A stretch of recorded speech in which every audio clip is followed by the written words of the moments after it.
All right, guys, welcome to class. A couple things I'm going to touch base on before we get into the exam. We are having an exam today. So, the other thing, there's been a couple, which I think I've gotten with everybody, about what labs you're missing. The other thing I'll touch base on is, when we're doing labs guys, these labs, all right? There's professional courtesy when we're doing things that we work together. We don't take any shortcuts. We follow step by step. That's the reason they're laid out the way they are. So if it tells you to put the first shaft that comes off the actual motor, and then the subsequent shaft that makes contact with this gear, then the third shaft, and then the fourth shaft, that is the way we need to do it, because there's a backlash that needs to be between every gear, not just two of the gears, but every gear, all right? The other thing that when we're doing these teams, we can't be taking shortcuts, we can't be dangerous, and personal hygiene. If I can't stand to work next to you because maybe you forgot the deodorant, someone else is not going to stand next to you. I'm not going to pinpoint anybody, but it's just think about those we're working. I mean, it's kind of funny, but it ain't funny. I mean, if you're the one standing there, you know, we have to have professional courtesy. The other thing is, guys, get used to it. We need to come in, be groomed for class, because when you get to work, if we carry ourselves there, you better be an exceptional worker, because you represent the company every time you walk in that door and you put their uniform on. And when they have company and then you come in and it looks like that you just stepped right out of bed, right into the shop, it doesn't hold favorably when I have visitors, if I'm the company, all right? Again, safety, working together, we don't skip steps. Hygiene, all these things are important. Because it's this way, if you're not safe or you're taking shortcuts and things that I don't like, I'm not going to want to work with you, all right? But that carries over to work when we get ready to obtain a job. And if I notice these things, I'm not going to recommend you for an internship. I'm keeping it real. If you can't perform well here, I'm not going to have you embarrass the college and go somewhere and carry those same traits somewhere else. Does that make sense? So if we come in here, we're not ready, we wait till the last minute to get here, we don't jump in or whatever when it comes to labs, we're not doing our part, you're going to be the same way at work.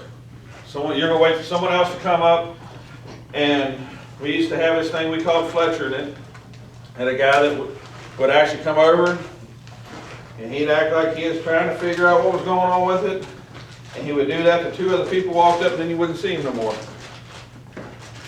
He'd be gone. Or, you need tools? Let me go get your wrench something. You need parts in the storeroom. He didn't want to get dirty. So we started nicknaming when someone was being honorary and didn't want to jump in, you were Fletchering it. You stood there and waited until someone else showed up so they could do the work. All right? I don't want Fletchers in my class. All right? Let's get involved. I mean, Ed, Alex, thank you all for jumping over on the other TC trainer. We walked through an entirely different exercise. They got to gain some things that we didn't get to see on the other trainers.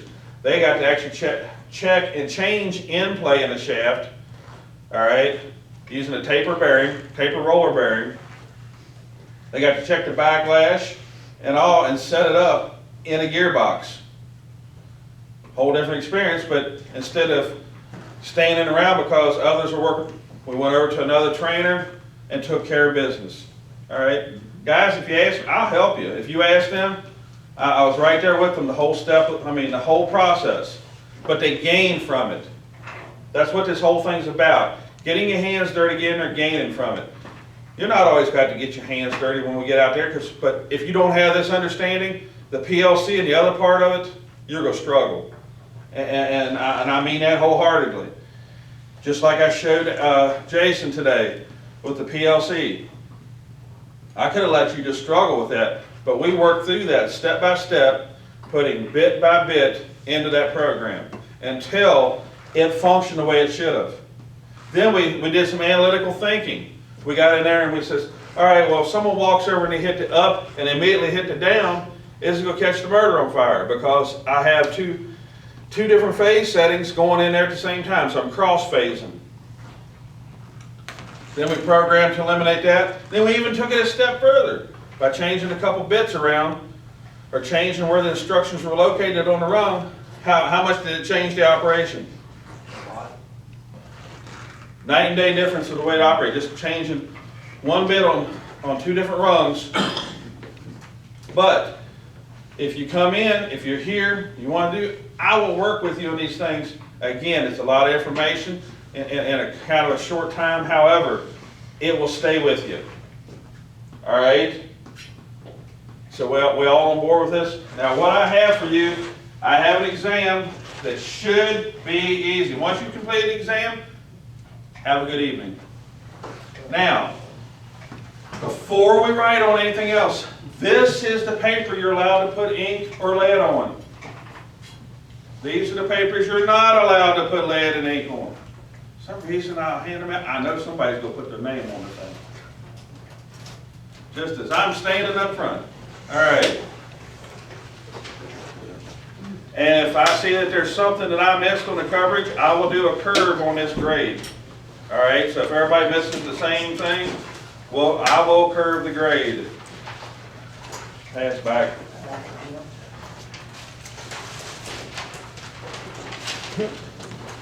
Should be 2 there.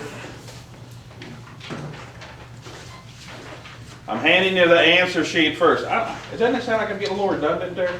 A little repetitive with that? There might be a reason behind that. All right.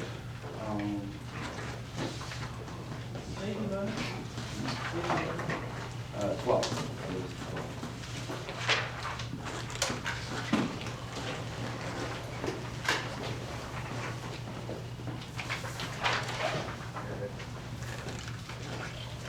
You can use your calculators. So if you need your calculator, get it out. There is a little math. It's not a great deal of math, but there is a little math. If you want to log into the laptop and use the calculator on there, do so. All right, go ahead and start your exam. Again, when you're done, you may leave.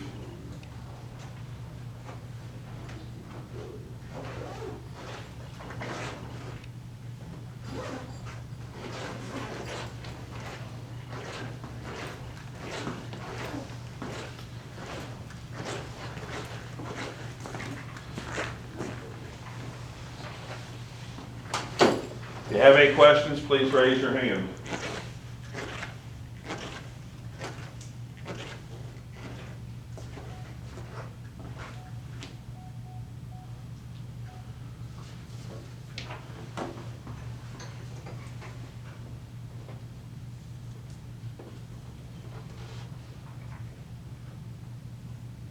And the answer sheet has 2 columns. There'll be one for page 1 and 2. There should be 18 questions there.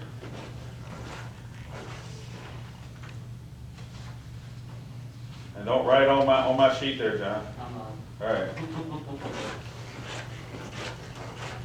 But what I'm getting at, if you look at the answer sheet, you'll see lap 1 and then lap 2. 2 different columns. You just go straight down to one column, then move over and go straight down that column. And that should take you through the test, front and back, both pages.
And if you miss number 5, we gotta have a talk.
Get your calculator. Yeah.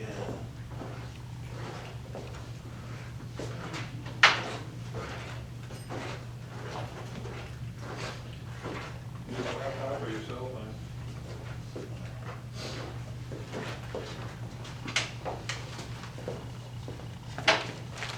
Oh, here it is.